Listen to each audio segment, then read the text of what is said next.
At the age of 12, my ambition was to be a gangster. To me, being a wise guy was better than being president of the United States. To be a wise guy was to own the world.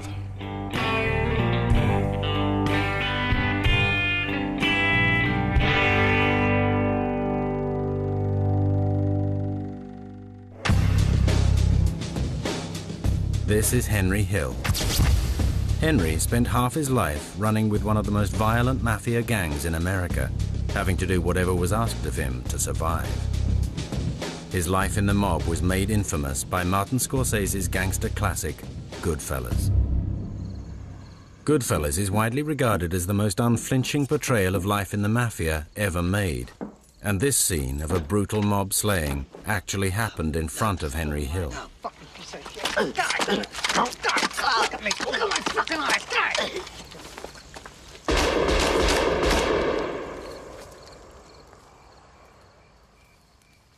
What Henry witnessed will haunt him for the rest of his life.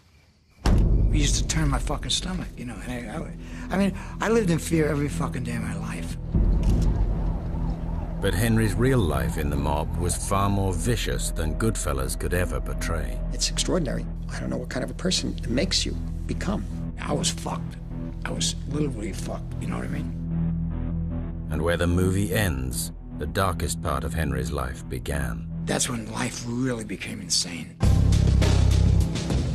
In a bid to save his own life, Henry became a government informant and betrayed his childhood friends. The mafia issued a multi-million-dollar contract on his life. They were not going to take this lying down. They were going to look for Henry, and they were going to look to have him executed. It's not a way to live. I mean, he might as well be dead. This is the whole story of Henry Hill, told by the few that survived. Why I'm still here, why I'm around, heck, I don't know. I got those guardian angels on my shoulder, for some reason.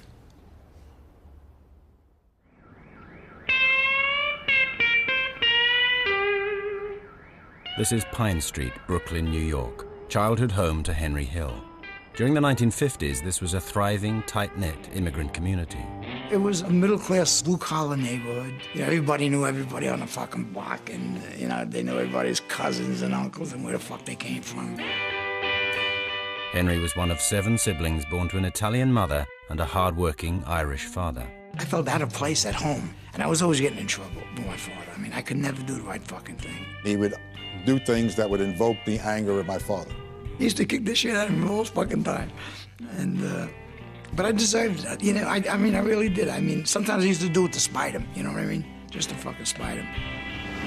Henry felt equally distanced at school, where undiagnosed learning difficulties gave him an outsider status. Dyslexia, hyperactivity, ADHD, attention deficit disorder, these weren't diagnosed. They thought I was a fucking goof-off, you know what I mean? They thought I was doing it on purpose. I mean, I couldn't fucking read. It would have been a rare person who would have risen above those things. And Henry wasn't that rare person. There were elements in his family life that were problems with his father. And I think, to a certain extent, he looked for his father to other men who behaved differently. When a cab stand run by Paul Vario, a high-ranking member of a mob family, opened across the street, Henry was transfixed. Across the street from my house, you know, with the fucking Cadillacs and diamond rings and then fucking wads of $100 bills and bimbos on each arm, and, you know, I mean, it was intoxicating. For whatever reason, I guess because of Henry's charm, they took a shine towards him. And they patted me on the fucking back and gave me fucking 5s and 10s. And that day, you know, in the 50s, that was a lot of fucking money. He became a member of the crew, just as the movie shows, when he was a young kid. At 13, I was making more money than most of the grown-ups in the neighborhood. I mean, I had more money than I could spend. I had it all.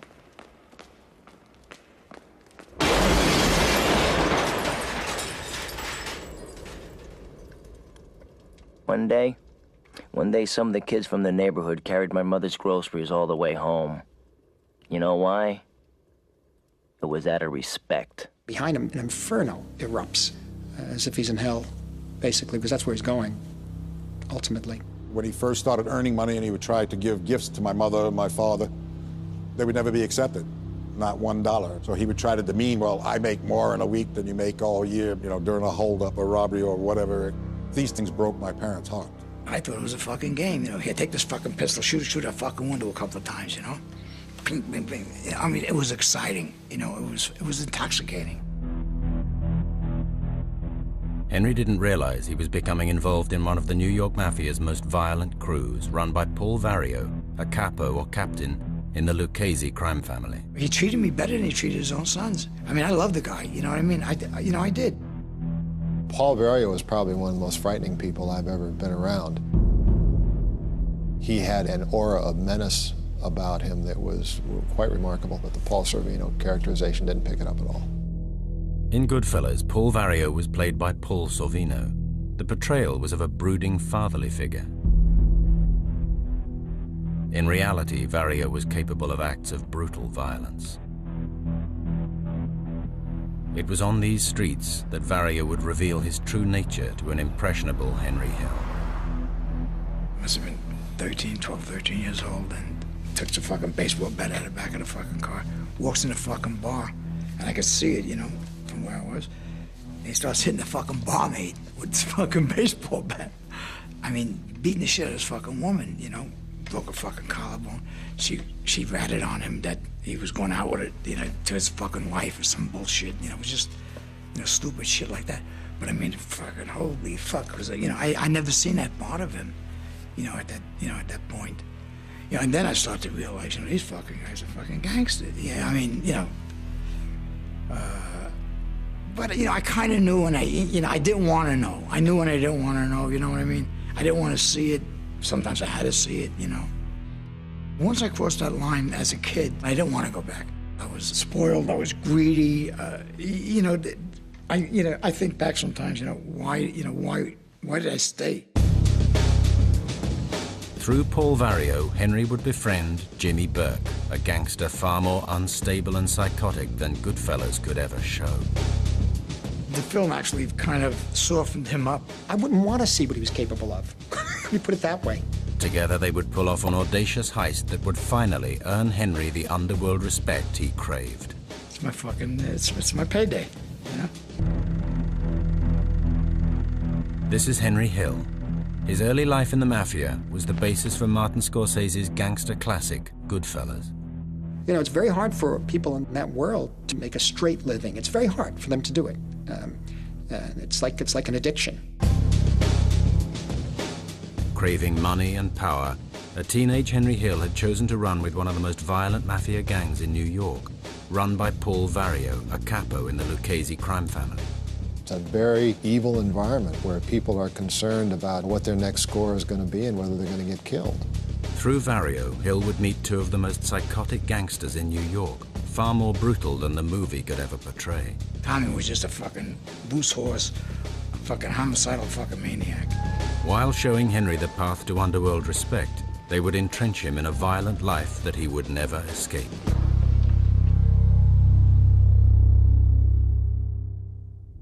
Every fucking day I was asked to do a little bit more than I did yesterday, you know what I mean? And they were just sucking me in, you know, not, you know, but I mean, you know, I just didn't know the word no, you know what I mean? Whatever I was asked to do, I did.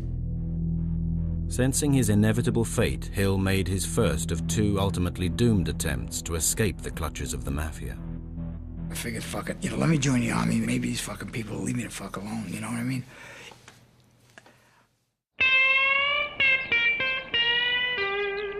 On June the 11th, 1960, Henry Hill joined the U.S. paratroopers stationed in Fort Bragg, North Carolina, 500 miles away from Vario's crew. It was sort of a feeble attempt that he would make periodically throughout his life to distance himself from this gangster way of life. I don't know, maybe I was bored with that fucking shit, you know what I mean?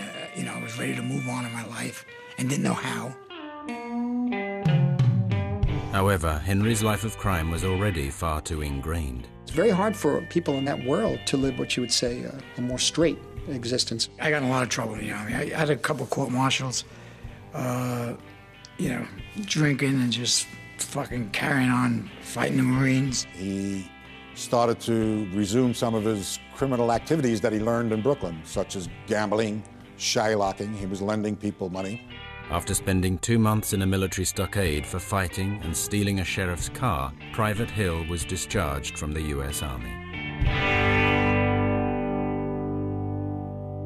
When he had a bad run with the Army, he went back to the welcoming arms of the Vario crew, and he found a home there. It was right there, you know, and they always glad to see me come home, and, you know, then it was a lot different, you know what I mean? Then it was the real fucking deal. Henry's return to mafia life was sealed when he met Jimmy Burke, played by Robert De Niro in Goodfellas. However, De Niro didn't portray the true brutality of the real Jimmy Burke. He was a maniac. He was a fucking maniac. And people knew that they couldn't cross that fucking line with him. You crossed that fucking line with him, you were dead. And you didn't get a second chance. You know, he'd dish you to fucking death, you know, take you to dinner, and then fucking kill you, you know, for dessert. I mean, that was Jimmy. With his fearsome reputation, Burke was Hill's ticket to money and underworld respect. Somebody like Jimmy the Gent was a terrific mentor. He would teach you how to pull burglaries, robberies, big holdups, how to deal in cocaine, how to deal in heroin. He knew the ropes. No matter what it was. I mean, if it was fucking dealing in stocks and bonds, or fucking, or hijacking a truck, or fucking whacking somebody, you know what I mean? Jimmy, he had the answers, period. In the mafia, the key to respect was earning big money, and Jimmy Burke showed Henry the way when he introduced him to JFK Airport. When Burke was finally arrested, he was flying in a plane over JFK Airport, and he looked down, he smiled, he said, "One day all that was mine." By the early 1960s, over $30 billion worth of freight was passing through Kennedy Airport every year. Burke taught Hill the art of hijacking the cargo. Jimmy's main thing was hijacking trucks out of the airport. Sometimes we'd steal 2 fucking trucks, 3 trucks a fucking day out of there. You know, and we had warehouses, and we had fucking forklifts, and we had fucking, I mean, we had it down to a fucking science. Hijacking airport cargo had become such a problem that the US government made a film warning freight companies of the mafia's activities. The hijackers easily ply their trade and too often successfully avoid apprehension. Sergeant, I just lost one of my trucks in Brooklyn. The film was too little, too late. The mafia already had a vice-like grip over the airport, with people at every level on the payroll. We had the fucking shop stewards, the fucking, you know, the bosses of the fucking union. You know, they were fucked. It was all connected. I mean, the drivers knew they were getting hijacked. The hijackers knew the drivers. Sometimes they're even related. And those who couldn't be bribed were forced into silence through intimidation. They got away with it because people were afraid. People were terrified. They were literally fucked, seriously. They didn't, what do you get killed? You know what I mean? They'd find them in the fucking trunk of a car somewhere. Once Hill had mastered the art of hijacking trucks, Burke helped him plan a heist that made him in the eyes of the mafia.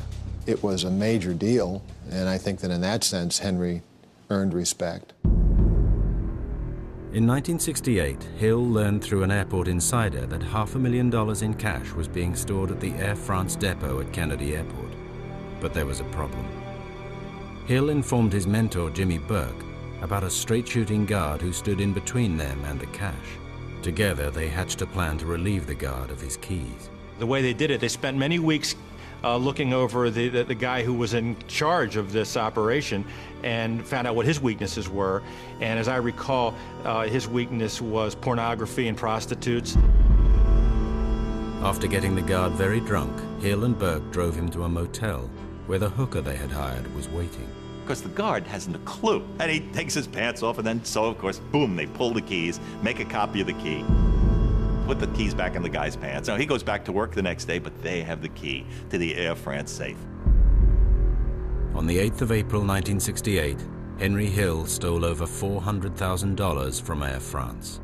You couldn't even fucking carry the fucking suitcases out. I mean, it was clean as a whistle, you know? The Air France heist was headline news.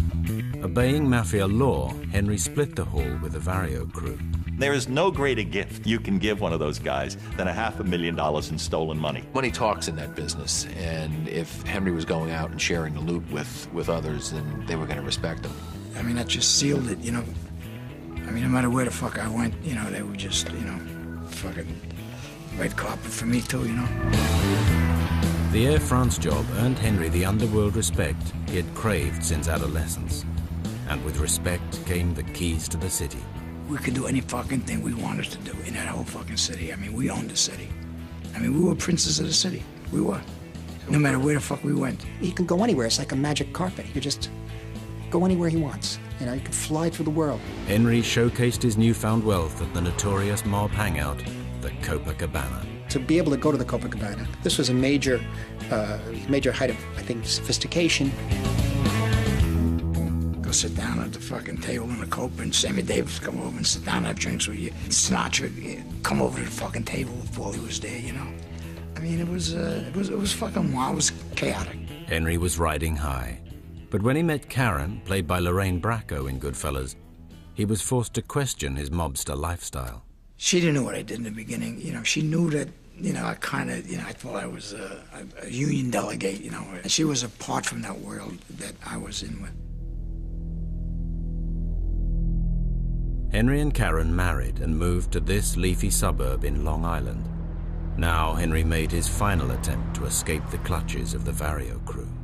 It was another way of trying to fucking, you know, insulate myself from those fucking lunatics that, you know, that I was partners with and, you know, hung with, you know.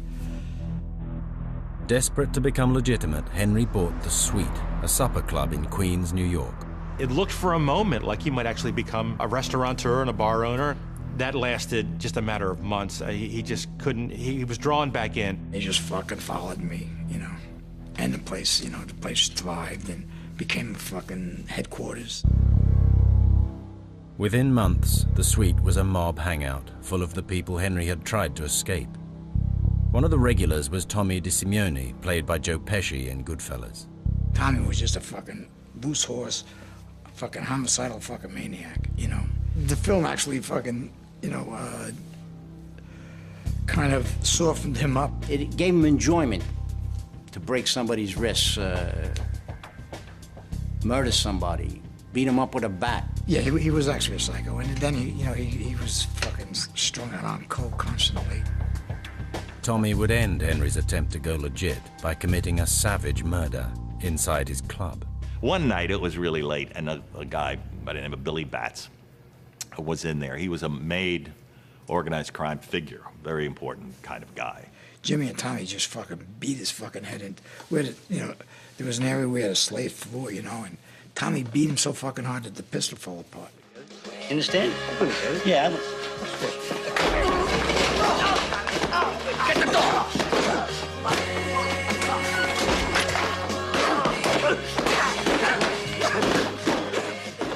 In Goodfellas, the hit was over a petty argument, but in reality, this vicious murder was over an ongoing turf war. There was a B story there that never was shown in Goodfellas. Billy Batts had just come home from prison. He had all the Sherlock business there, the bookmaking business. And Jimmy, you know, when he was away, Jimmy took it all over, basically. And Jimmy knew he had to kill him eventually. They crossed a line that, unfortunately, there's just no coming back, and somebody's gonna have to pay for it. Billy Batts was a made man, a fully initiated member of the mafia. The penalty for killing a made man was death. To ensure the body was never found, they threw Batts into the trunk of Hill's car and drove to Pennsylvania to dig his grave.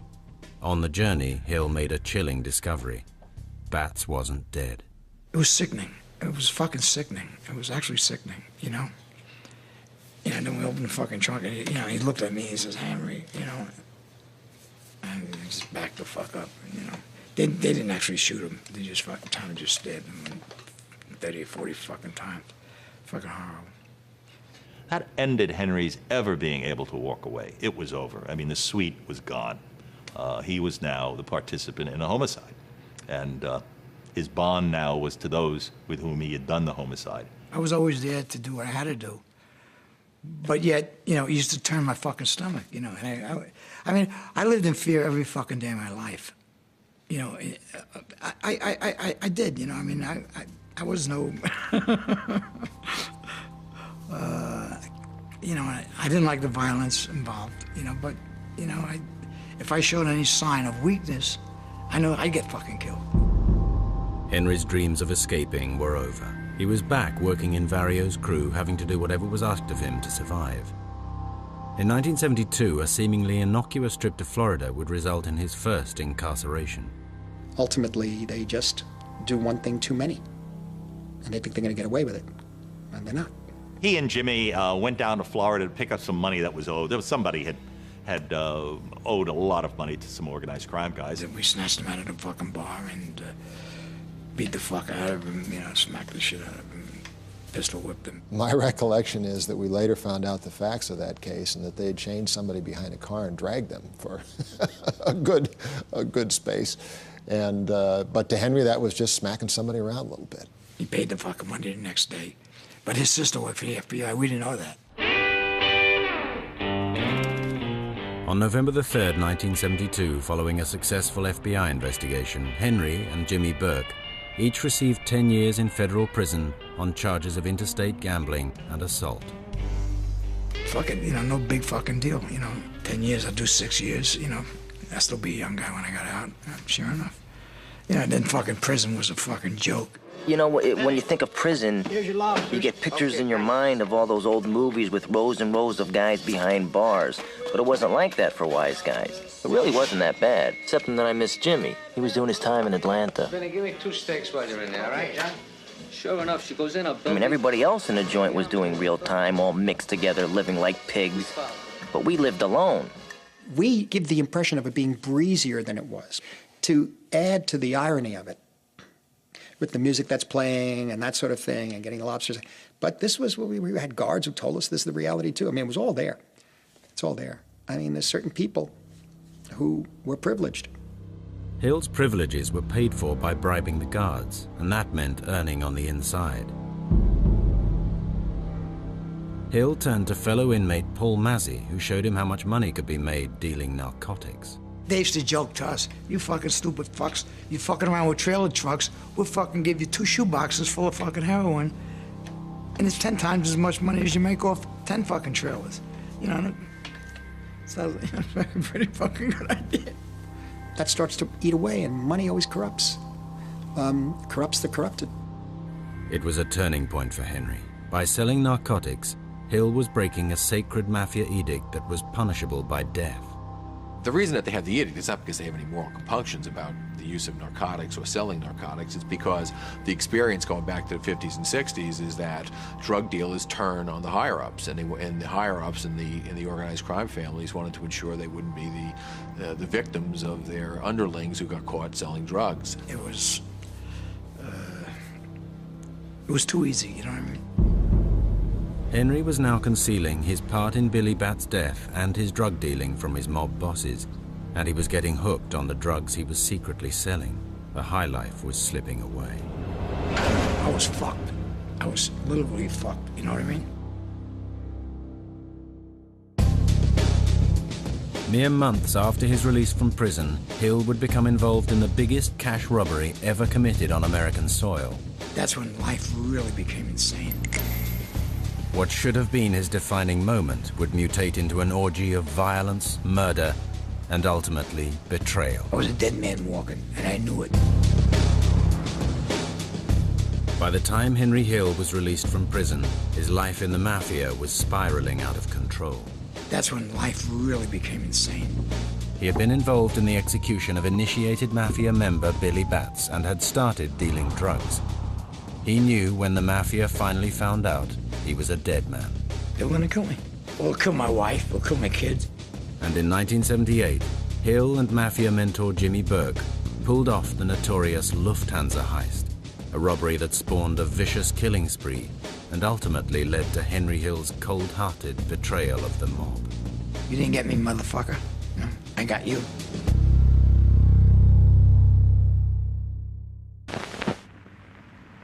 On Sunday, the 11th of December, 1978, Jimmy Burke's crew, acting on a tip-off from Henry Hill, pulled off the largest cash robbery ever committed on American soil. 5 heavily armed and masked men today fled with an estimated $3 million in cash and $300,000 in jewelry from the Lufthansa Airlines cargo hangar at New York's Kennedy Airport.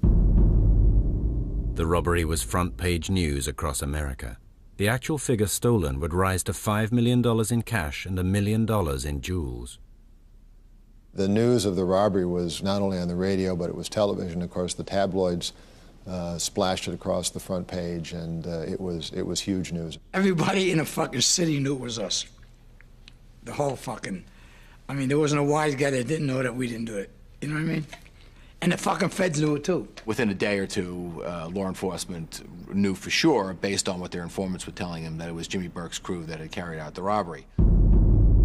The FBI's first breakthrough was the discovery of the van used in the robbery, driven by Stax Edwards. He was supposed to get rid of the fucking van, and they found his fucking fingerprints on it. Before the FBI could interrogate Stax, Burke had him executed.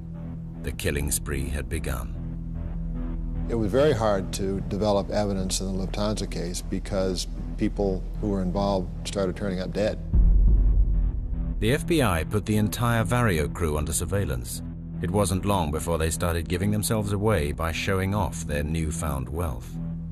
Stupid, I mean, guys with fucking IQs of, 26 are fucking going and buy fucking new Cadillacs, fucking $40,000 mink coats and shit. And little by little, men who showed off that they had the money were killed. He just tried to eliminate everybody. And he had to, because people were going fucking nuts. Fucking 3-month period, 12 fucking guys. And one wife, they found torso of out in the fucking, rolled up on the fucking beach in Rockaway. One of them wound up getting killed and hung up in an ice truck, and he was frozen stiff. It took 3 days for the body to thaw so they could give it an autopsy. I can remember one in particular who we brought into the strike force, told him that the FBI had informant information that he was going to be killed, and he listened politely and looked at both of us and said, "Can I go?" And he did, and he walked out, and his body parts washed up several weeks later. Within months, Jimmy Burke, with Paul Vario's blessing, had slaughtered everyone involved in the heist. Henry Hill was the last man standing. I seen the handwriting on the fucking wall. I didn't have no way out. I mean, I was fucked. I was literally fucked, you know what I mean? Henry knew Jimmy wanted him dead. He had to find a way out. From having fucking life, on Easy Street, open, 3 or 4 restaurants. I got a fucking $1 million cash, I didn't know how to launder it. Open a few restaurants. Now I'm in the fucking heroin business. Throughout the Lufthansa killing spree, Henry had become heavily involved in narcotics trafficking. He knew that his mafia boss, Paul Vario, would order his death if he ever got caught. We knew he was involved in the sale and distribution of heroin, cocaine, quaaludes, any number of different illegal drugs. Hill's drug dealing had attracted the attention of the Nassau County Police Department, who placed him under surveillance. With Vario, Burke, the FBI, and the police closing in, amazingly, he would find a way to make his problems even worse. Very quickly, he began to snort heroin, became addicted to heroin, became addicted to cocaine, and his judgment was pretty cloudy in those days. He wound up putting a lot of drugs out on the street and didn't get paid for it. Couldn't remember half the time who he gave what to. I got so fucking wacky on drugs. I mean, not wacky. I mean, I was able to function, but I was, strung out on, you fucking name it, I was strung out on it. The anxiety and the pressure that he's feeling, I think are really so evident the way Scorsese shot the scene.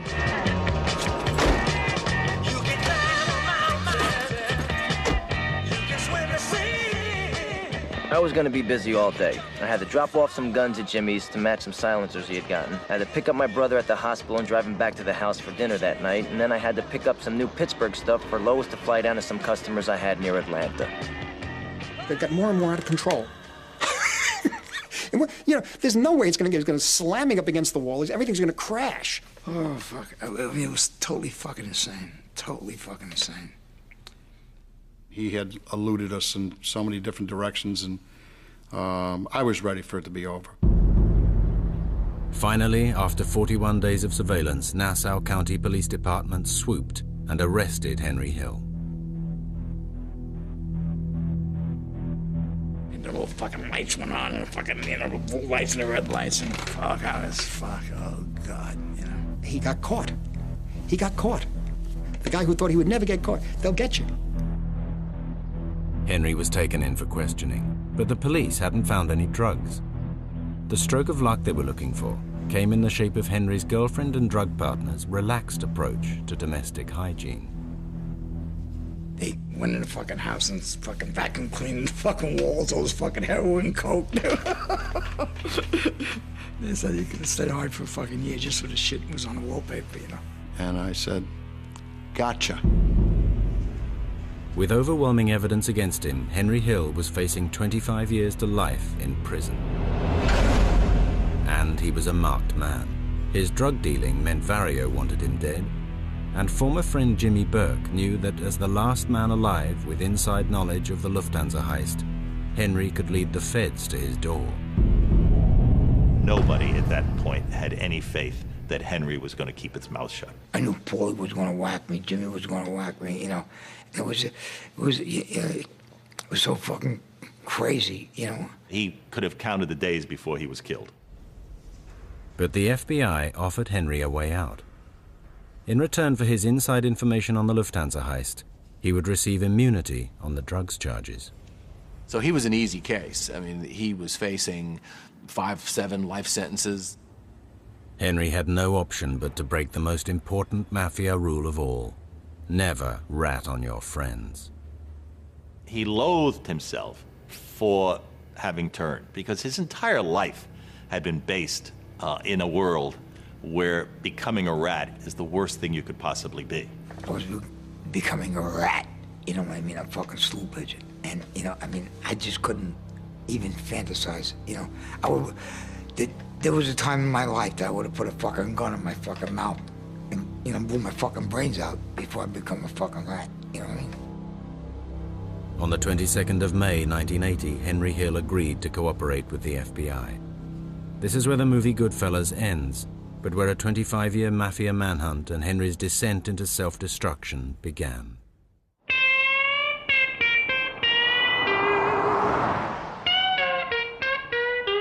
Hill and his family were moved by the U.S. Marshals to Omaha, Nebraska, to begin their new lives in the Witness Protection Program. The first night he was in the program and lying in his house in absolute silence in the dark, he said, I was scared out of my mind. Not that the guys from New York were gonna come get me. It's I can't do this normal thing. It was a culture shock. I mean, seriously, it was. They chew tobacco and they spit, you know what I mean? And they talk fucking funny, you know what I mean? They do. I mean, it's like a different country. Henry had to assume a new identity that would enable him to travel back to New York to begin his debriefing. He chose Martin Lewis, insurance adjuster. I'd be gone all the time. I'm investigating an arson in fucking Boston and, this and that, And they fucking believe me,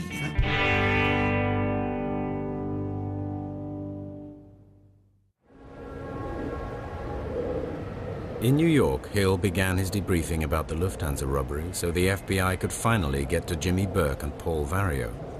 But his free-roaming testimony inadvertently incriminated other mafia members.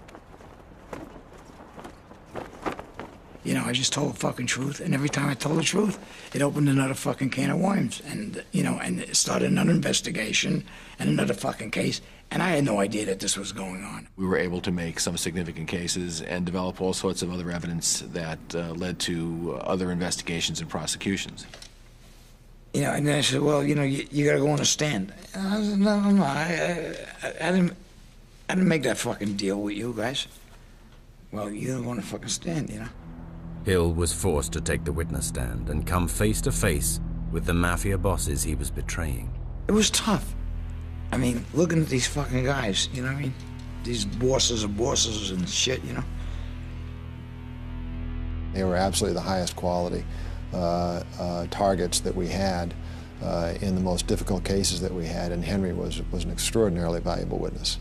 He did his job for the feds. I mean, he showed up in the courts in New York, came back, many times and was invaluable in breaking down a huge gang empire in New York. Henry's testimony helped convict over 50 mafia members. They were not going to take this lying down. They were going to look for Henry, and they were going to look to have him executed.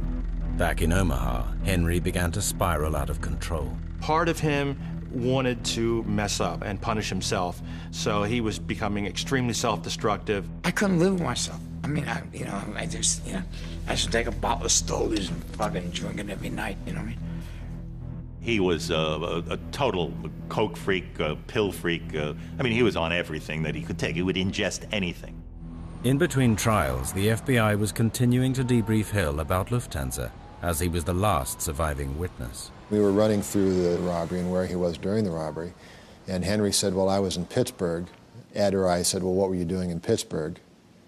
And Henry kind of smiled his little smile and said, well, you're not going to like this. 3 years before his arrest, Henry Hill and Jimmy Burke were fixing basketball games at Boston College. Ironically, the team Ed McDonald used to play for. I said, you're completely nuts. I said, you got a real serious problem here. Motherfucker almost leaped over the fucking table. He tried to grab me, but he went berserk. Together, Burke and Hill had bribed 3 players to fix the results of basketball games, including starting center Rick Kuhn, who was dragged in front of the U.S. courts. With Kuhn and Hill's testimony, the FBI could finally bring Burke to trial. Burke was arrested. Suspected of murdering at least 50 people, the mastermind of the Lufthansa robbery would face trial on a seemingly innocuous gambling scam. And on the 27th of October 1981 began the U.S. versus Jimmy Burke. The courtroom was packed with media, with organized crime figures, and with people who were interested in the case. Henry Hill would once again have to take the stand, this time against his former mafia mentor. I felt like a fucker. I mean, I had to look at him, but I knew that this motherfucker ordered my death, you know what I mean? Before the trial, the FBI played Hill wiretap evidence of Burke ordering his execution. I didn't believe him, you know what I mean? And they played me the fucking tape. I mean, which they shouldn't have, you know what I mean? When a cocksucker ordered my death, you know what I mean? They'll whack him. I mean, that's what it became, you know what I mean? Henry was ruthless. I mean, he was a cornered rat. And while he might have been uncomfortable testifying against these people, he recognized that these people were looking to kill him. I was able to look the cocksucker in the eye, you know what I mean? I said, Jimmy, you didn't get me, motherfucker. I got you. Jimmy Burke was convicted and would spend the rest of his life in prison. At the end, I was just, disposable. I was just, they were gonna kill me. Hill's testimony would be equally damaging to Paul Vario, on trial for extortion at Kennedy Airport. Put his fucking head down. Fuck you, we didn't kill you, you cocksucker. You got us. Yeah, I got you. Motherfucker, you'd have got my wife and my fucking kids, motherfucker. You know what I mean? I knew what they were capable of. I seen it all my life growing up. Henry's testimony helped convict Paul Vario. He was sentenced to a total of 12.5 years in Pittsburgh Federal Penitentiary.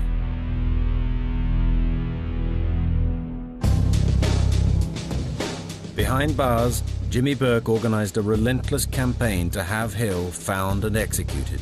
He would have been just mutilated for what he had done.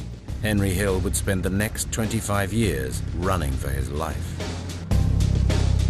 In 1980, Henry Hill became a government informant, betraying his childhood friends Jimmy Burke and Paul Vario, condemning them to spend the rest of their lives behind bars.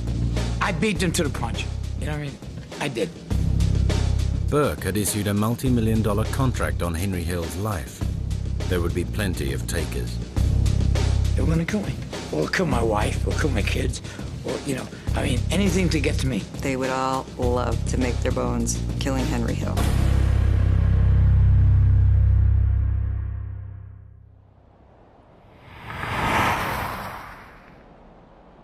Henry Hill had been secretly moved to Omaha, Nebraska, and placed in the Witness Protection Program to safeguard him from mafia reprisals. They looked out for me. I mean, they knew what the fuck it was. It was a big fucking deal back in 1980, you know. Being a rat, you know, I mean, I was the first fucking guy, you know. He was clearly in a great deal of danger. His family was in a great deal of danger. In 1981, through a government informant, the FBI received the news they had been dreading. Burke was closing in. Burke had somebody that told him where Henry was allegedly at. They notified us and we don't take chances. We moved him out. Phone rang. Show some clothes in your fucking bag, we'll be there. We're outside right now. I believe he had about 24 hours. Gotta go. Throughout the 80s, Hill and his family were moved repeatedly by the US government. The threat of mafia execution was ever present.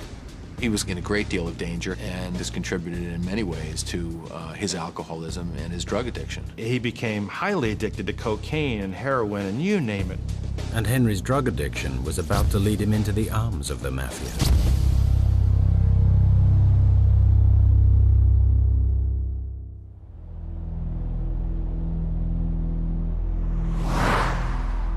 In the mid-1980s, Henry Hill had been moved to Washington. With a serious addiction and mounting debts, he returned to his life of narcotics dealing. And in Washington, Hill fell foul of an undercover police sting. I knew the guy was a fucking cop the minute I met him. You know what I mean? He was a fucking agent. I knew it. And I couldn't convince these other fucking assholes, you know, and they dealt with him. I got popped. Henry Hill was arrested on narcotics charges. Worse still, he had lost his witness protection status through 7 years of continually breaking every rule in the program. The witness protection program failed, in my view, for Henry because Henry is a weak person. He wasn't able to discipline himself and to change his life. Passing bad checks and calling home back to New York, you know, which was a no-no. That was forbidden. Don't use the phone. Go fuck yourself. You know what I mean? Fuck out of here. It's not so much that the program failed Henry as that Henry failed himself. And his usefulness for the government at that point was pretty much at an end. He had already given up everything he had to offer to negotiate. He had nothing left. It was a strong case. He went to trial. He was convicted. Things couldn't have been worse for Hill. Awaiting sentencing, he was sent to Terminal Island in California, a prison populated with mafia inmates. When he arrived, he found out that there were members of the East Coast Mafia who knew who he was and what he had done to their guys back east. They were doing time there, you know. They were doing life sentences and fucking 20 years and all this other fucking shit. Well, they tried to kill me. 2 attempts were made on Hill's life. And though his usefulness to the government was over, Ed McDonald came to his rescue one last time. I wrote a letter because I thought it was only fair to talk about the convictions and the cases that he had contributed to. The judge waved the letter in front of the prosecutor and said that because of what Henry had done and because of the pressures that he was under, he was going to sentence him to a probationary sentence. I had to do another year in drug rehab, and they sent me to this fucking, you know, place where I, you know, supposedly got rehabilitated. Finally, Hill received some good news. Wise Guy, his autobiography, co-written with Nick Pileggi, was to be made into a Hollywood movie. Scorsese called me. He wants to do the movie. Get the fuck out of here. Yeah. He's gonna give you $500,000. I say, okay. Another fucking payday, you know. I mean, seriously, $500,000. Henry had to work hard for his money. Robert De Niro constantly phoned him for advice on how to perfect his portrayal of Jimmy Burke, ironically the man who wanted Henry dead. He's on the fucking phone constantly. I mean, you know, like fucking 7-8 times a day. He wouldn't leave his fucking trailer without talking to me twice. You know, Jimmy needed it. How did Jimmy hold a cigarette? I thought he was a fucking nut job. When filming had finished and De Niro had left Henry alone, he was smuggled onto the Warner Brothers lot for a secret screening of Goodfellas. I mean, how could you imagine yourself, you know, on a fucking big silver screen, you know what I mean? And it was me, you know what I mean? This fucking kid nailed it. I had a lot of fun. I had, you know, a lot of money and all that fucking, you know, insane fucking shit. But yet, at the end of the fucking night, you know, I slept with a pistol in my fucking pillow. Throughout the making of Goodfellas, the threats on Hill's life and his life on the run continued. But the main threat ended on the 13th of April 1996, when Jimmy Burke died of lung cancer in prison. It was a fucking relief, you know what I mean? And the same with Paulie when he died. You know what I mean? It was a fucking relief because I knew, well, Paulie I knew wouldn't kill me, you know what I mean? Paulie wouldn't have killed me. But I knew Jimmy, you know, on his fucking deathbed, I'm sure that he said, yeah, make sure you get fucking Henry. You know what I mean? I knew Jimmy. When Burke died, that was the end of the fear of New York, but that was far from the end of his problems.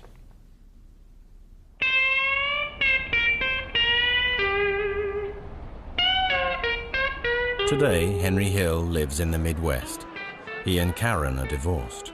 The money from Goodfellas is spent, and he makes a living as a chef in a small Italian restaurant. For the most part, he never breaks a promise unless it has to do with alcohol. And if it has to do with alcohol, he'll break it. I'll say this to this fucking moment. I mean, you know, I don't like being sober. I don't. I've heard him that many times. All I really want to be from here on out is the best damn drunk in the world. He is plagued by his addictions and haunted by his former life. Living a lifestyle where he lived by a code and broke it, I'm sure came into it. He also continues his life of crime. This last deal, he goes through the security at the airport with drugs in his carry-on bag. I mean, how dumb is that? I think what you see of Henry today is what you'll see of him the rest of his life. He'll be in and out of trouble. I don't believe he can ever turn his back on it. Is it possible that Henry will find redemption and walk the straight and narrow? You know, stranger things have happened. He's getting near the end now, and it's quite possible that as he looks at his final days, he might get religion, but I wouldn't bet on it. I'm on borrowed time, and I'm happy. You know, I am, believe it or not. I mean, as fucking sick as it sounds, you know, and as fucked up as my life was and is going to be, you know, probably the fucking day I die. But I don't hurt nobody anymore, you know what I mean? And I don't hurt.